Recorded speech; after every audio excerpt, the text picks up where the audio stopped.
Olá, você que se liga aqui nas redes sociais da TV Ceará. Hoje a gente conversa um pouco mais aprofundado sobre esse assunto do coronavírus aqui no estado. Hoje eu entrevisto o Gabriel Aguiar, biólogo. Gabriel, obrigado aí pela disponibilidade. Eu já te emendo com uma pergunta. A gente está um pouco mais de um mês e meio com essas medidas de isolamento, agora com medidas mais rígidas a partir dessa sexta-feira. O que mudou aí no entendimento do vírus aí por cientistas brasileiros, né? A gente tem esse período que passaram muitos medicamentos diferentes, muitos sintomas diferentes. O que tem sido aprendido, o que aprendeu-se de último agora sobre o vírus aqui no Brasil? Leonardo, obrigado mais uma vez pela entrevista, né, pela essa conversa. Eu podia adiantar, Leonardo, que o vírus, o novo coronavírus, né, o SARS-CoV-2, ele é um vírus novo, né, como o próprio nome diz. Ou seja, a gente foi pego de surpresa, né, desde a China até agora, e cada dia que passa, os cientistas estão dedicados a essa questão, estudando em laboratório as cepas desse vírus, né? Então, algumas hipóteses que haviam sido levantadas no início da pandemia, algumas de forma leviana, outras com mais base, né, estão sendo testadas até agora. E algumas questões a gente já consegue falar com uma certa segurança, apesar de tudo ainda ser muito novo, né? Uma das questões que levantaram muito no começo era se o vírus iria chegar aqui no Brasil com força por conta do nosso clima tropical, né, por conta da sazonalidade. E hoje a gente já sabe que a sazonalidade aqui do Brasil não interfere no vírus ao ponto da gente ter um contexto diferente de infecção, de virulência, outras variáveis, né? A gente De vê fato, aí o Amazonas, que está uma crise tremenda e é um calor danado lá, né? exatamente, infelizmente, né? Então, a sazonalidade, ela influencia muito pouco no vírus, menos do que esperava, infelizmente, e os números do Brasil estão mostrando isso, né? Diversos remédios foram levantados, perspectivas de vacina, com destaque aí para a cloroquina, né? Agora para o Remdesivir, mas a gente pode A falar, cloroquina nem Leonardo. se fala mais, né?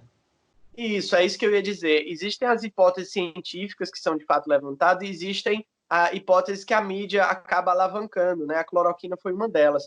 A cloroquina ela teve resultados positivos em laboratório, em testes in vitro, digamos assim, né? Mas algo ainda muito tímido. Você nem podia dizer ainda que ele estava numa etapa para a gente, digamos, ter esperanças reais de que seria um grande progresso. E agora ela foi mostrada resultados negativos e até efeitos colaterais impactantes, sobretudo em relação a cardíacos, né, e outros grupos de risco. Portanto, a cloroquina ela foi deixada em segundo, terceiro plano e outros medicamentos vão tomando a frente, né, como o Remdesivir, que está tendo alguns testes positivos também e tem se destacado cada vez mais. Mas a realidade, Inclusive, esse Leonardo, medicamento foi aprovado no protocolo americano, né? isso, exatamente. Ele realmente, esse sim, a gente pode dizer que ele está se destacando, não como uma cura propriamente, mas ele está reduzindo o tempo de melhora do paciente, o tempo de Ou internação, por seja, exemplo, a né? pessoa fica na UTI menos tempo e aí a gente consegue liberar leitos mais rapidamente. Exatamente, isso é uma grande coisa, né? Tendo em vista que o nosso maior desafio é o esgotamento do sistema de saúde. Então, cada pessoa fica em média aí 15 dias, 20 dias numa UTI, né? Num leito. Se a pessoa conseguir vagar 11 dias antes, que é a média que eles estão tendo em resultados, isso é uma grande coisa, né? Mas vale ressaltar, Leonardo, que isso são, digamos assim, amenizadores da situação, né? Não são cura para a Covid-19, né? A cura, de fato, é quando se desenvolver uma vacina, né? Que de fato imunize aquelas pessoas uma vez vacinadas. E isso, infelizmente, é algo que demora ainda bastante tempo, né?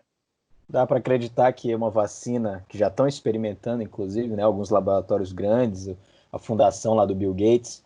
Dá para acreditar nessa vacina esse ano ainda? É difícil isso acontecer. Se acontecer, Nunca seria aconteceu antes, né? nunca aconteceu. O recorde seria se fosse ali para a segunda metade do ano que vem, isso já seria um recorde, né? Se sair esse ano, assim, a gente não vai dizer que é impossível, né? Mas é bastante improvável, porque há uma série de etapas a serem cumpridas. Não basta os cientistas desenvolverem em laboratório, eles precisam testar em animais não humanos. Depois de tudo ter sucesso, eles testam em humanos. Depois vai para a produção em larga escala, aprovação e distribuição. Isso tudo leva muito tempo, né? E eles não podem, por conta da pressa, ultrapassar esse processo e passar a distribuir vacinas que não cumpriram todas as etapas. Então, a nossa, basicamente, única saída no momento é focar realmente nas medidas de isolamento social para que a gente passe isso da maneira mais tranquila, se é que eu posso usar essa palavra, possível. Gabriel, o que que explica esse vírus ter impactos tão diferentes em alguns países e em algumas pessoas? Por exemplo, algumas pessoas relatam, né, a gente está com uma lista de sintomas aí que só cresce, né? Os Estados Unidos acrescentaram perda de paladar, perda de olfato, enfim, outros sintomas.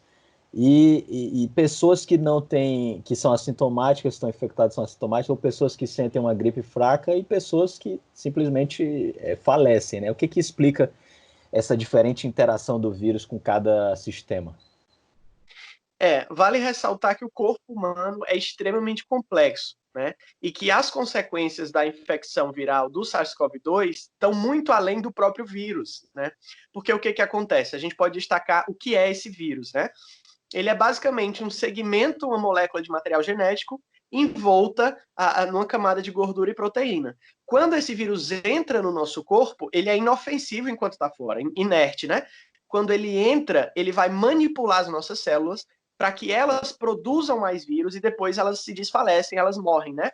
Nesse processo, todo o nosso sistema imunológico vai atacar esse vírus. E aí o nosso sistema se fragiliza. Então, existe a fragilização das nossas células quebradas pelo vírus, digamos assim, e a fragilização pelo esgotamento da nossa defesa imunológica.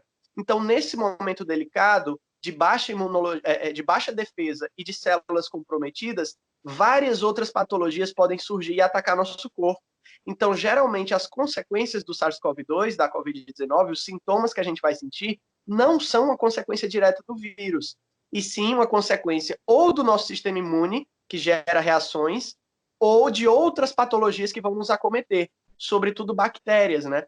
Então, por exemplo, no momento em que o nosso pulmão está com os tecidos comprometidos e o sistema imunológico baixo, diversas bactérias que já estavam ali se sentem livres, né, para, digamos, invadir e comprometer de várias outras formas. Então, pessoas que já tinham fragilidades, comorbidades, né, ou já eram pacientes seletivamente fragilizados por outras questões, diversos outros problemas podem afetar, problemas cardíacos, problemas nos rins, problemas gastrointestinais, e diversas outras patologias podem acometer a pessoa. Então, isso varia de organismo para organismo e não dá para atribuir diretamente ao vírus, mas vários sintomas podem se manifestar a partir do vírus, né?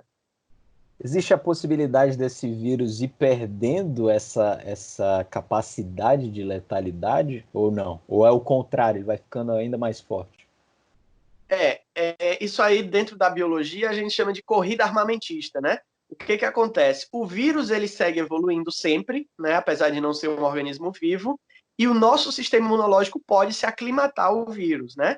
Ou seja, com o passar do tempo, é possível que o vírus se torne resistente a determinados remédios, por exemplo, ou vacinas, mas nós também ganhamos essa imunidade secundária, né? Que é a gente naturalmente se imunizar ao vírus, né?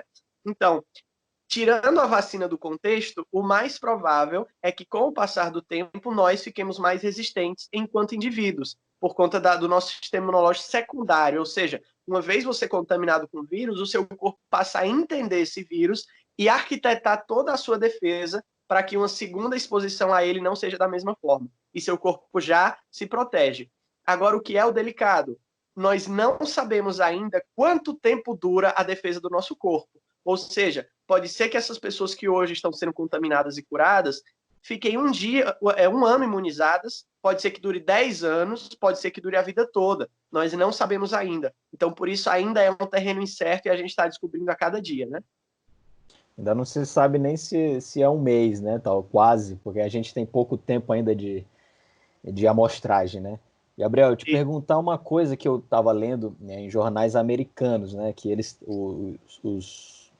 alguns americanos, algumas vítimas americanas estavam morrendo em casa com sintomas fracos de coronavírus devido a derrames. O que que já se sabe disso? O derrame já é um efeito colateral do vírus no sistema imunológico da pessoa, e aí esses coágulos podem subir para a cabeça e aí ocasionar esses derrames. realmente eu li também isso, mas eu não saberia te dizer ao fundo, né? Porque, como eu falei, podem ter diversas consequências complexas. Eu li sobre os AVCs, né?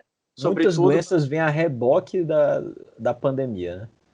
Isso, exatamente. Então, para falar especificamente disso, eu não teria como explicar, mas isso não, digamos, não surpreende. Eu diria que isso não surpreende algo que já se esperava que pudesse ocorrer, infelizmente, né? Porque uma vez o corpo fragilizado, uma série de efeitos dominós podem ocorrer, né? E acidentes vasculares ocorrem por diferentes causas, né? Assim, incontáveis causas podem resultar nisso, né? Então, realmente, é lamentável, mas não é de se surpreender, né? Gabriel, já para a gente se encaminhar aqui para o final, vamos falar agora um pouco de Fortaleza, né, que é o epicentro aí da doença aqui no estado, né, concentrando aí mais de 650 mortes, pelo menos até agora que a gente está gravando, a esse momento. A gente teve um momento aqui na capital onde a gente conseguiu fazer aquele isolamento de 80% da população, com base em dados das operadoras de telefonia. Mas agora o pessoal acaba relaxando e estamos aí na faixa dos 45%. Como é que está essa relação aí dos bairros de Fortaleza em relação ao isolamento e à mortalidade É, desses bairros? Isso realmente está algo muito sério, né? A gente está batendo recordes a cada semana que passa de redução do isolamento, né? Então, essa semana agora foi a semana que as pessoas mais foram à rua, o que deveria ser o oposto, né? Com o tempo, o isolamento deveria ficar mais severo até a gente conquistar uma flexibilização, mas não é o que está ocorrendo, né? De fato, se você for para bairros, principalmente na periferia, você vai ver muita gente ainda nas calçadas, né? Circulando nas ruas, nos bares, às vezes até o bar fechado, mas o pessoal ali confraternizando. Então, isso é um problema muito sério. Acredito que por as pessoas não estarem acompanhando de perto, muitas delas, como está sendo, né, na linha de frente, na saúde, ou às vezes não acreditar tanto os veículos de comunicação, acaba relevando, achando que na verdade é uma naturalidade, que está tudo bem, e retornam às ruas. E é o que a gente está vendo agora, né? Então, nesse momento, a gente está vendo decolar mais uma vez o gráfico de contágios, né? Lembrando que a gente está vendo agora decolar o número de casos, mas isso vai ser refletido no número de mortes daqui a 15 dias aproximadamente, né? E de internações. Então, esse descumprimento do isolamento que a gente está vendo agora, daqui a 2 semanas, vai estar repercutindo pesadamente no sistema de saúde. E isso que nos preocupa, né?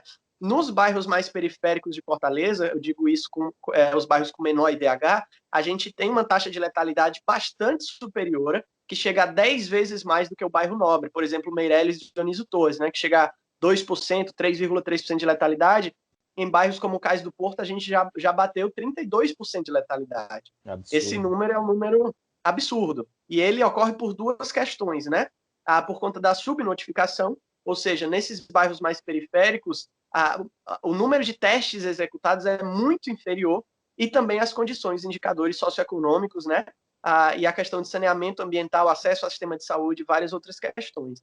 Então, de fato, a gente está percebendo em Fortaleza agora a redução daquela cefalização, aquela ação dos casos no Meireles e no Aldeota, e agora já se espalhou pela cidade inteira. Todos os A bairros, gente né? tem óbitos em todas as regionais, em todos os bairros, um número crescente de casos, né? Então, realmente preocupa bastante. Nós estamos trabalhando sempre no limite, né, da capacidade de suporte, apesar de 10 a 15 leitos novos por dia, né? Mas a tendência é que o número de casos dobre a cada 5 dias. Então, é impossível que o sistema de saúde dê conta disso. Se a gente não for para casa agora, a gente vai experienciar, por exemplo, o que Manaus está vendo, algo assustador, né? Cerca de 30% dos óbitos ocorrendo dentro de casa, né? Então, realmente, a hora agora é de lockdown, é de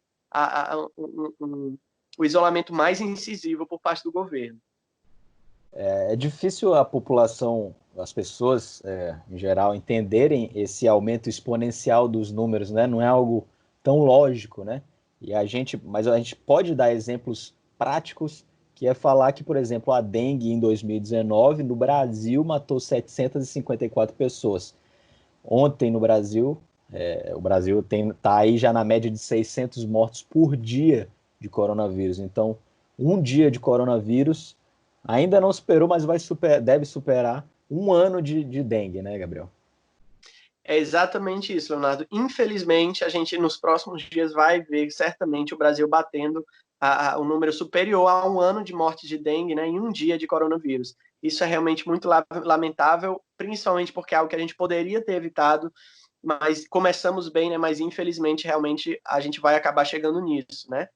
O isolamento social que está sendo empregado agora, e espero que bem empregado, né? O lockdown, digamos assim, com esse termo, ele vai ser percebido daqui a 15 dias, 20 dias. Então a gente ainda vai ter todo esse E período que para, é entre aspas, outra coisa que as pessoas não entendem, né? As pessoas não veem o efeito imediato do isolamento rígido e aí acham que não está funcionando. exatamente, é exatamente isso. Porque vale lembrar que há três tempos para a gente analisar. Um é o tempo da ação que a gente toma. Aí existe o segundo tempo, que é a redução no número de casos, né? Já que a pessoa, uma vez sendo exposta ao coronavírus, ela vai demorar aí 2, 3 dias para manifestar os sintomas, 5, 6 dias para piorar, até procurar um hospital, e só no hospital ela vai ser contabilizada como testada positiva, né? Então você tem aí uns 15 dias até que ela vire dado. E os óbitos vão vir ainda 15 dias depois, tendo em vista que uma pessoa com complicações, ela uma vez dando entrada no hospital, leva 15 dias para o óbito, se o óbito ocorrer. Lembrando que a menor parte dos casos, né? Mas se ocorrer, é mais ou menos esse tempo. Então, o processo inteiro leva um mês, né? Ou seja, você tomando a decisão hoje, você vai sentir no sistema de saúde daqui a 15 dias. E aquilo só vai para os dados daqui a 30 dias, 20 dias, né? Então, é algo que a gente precisa estar acompanhando. E aqui, em Fortaleza, o que não é diferente no Brasil, a gente está trabalhando no escuro, né?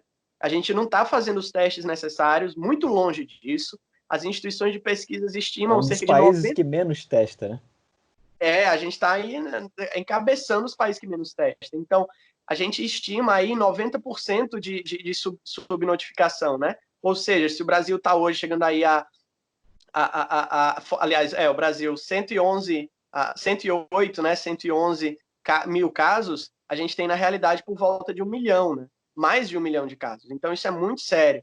E aí a gente acaba tendo que contar só os óbitos, né? Ou aqueles casos graves internados. Então, que é o terceiro tempo, né? Então, de fato, é algo que a gente tem que estar muito atento ao que os cientistas estão informando e ao que os veículos de comunicação que estão acompanhando isso estão nos informando, porque no dia a dia, no relato pessoal de cada um, no que a gente vê nas ruas, a gente não consegue ter uma visão completa da situação. Perfeito, Gabriel. Espero que a gente possa conversar aí depois desses 15 dias aí de isolamento rígido e a gente tenha bons resultados e boas notícias. Obrigado aí de novo. Eu agradeço, obrigado. É isso aí, a gente fica aqui por aqui com essa entrevista, mas a gente volta ao longo da semana com mais notícias aqui no YouTube da TV Ceará. Um abraço.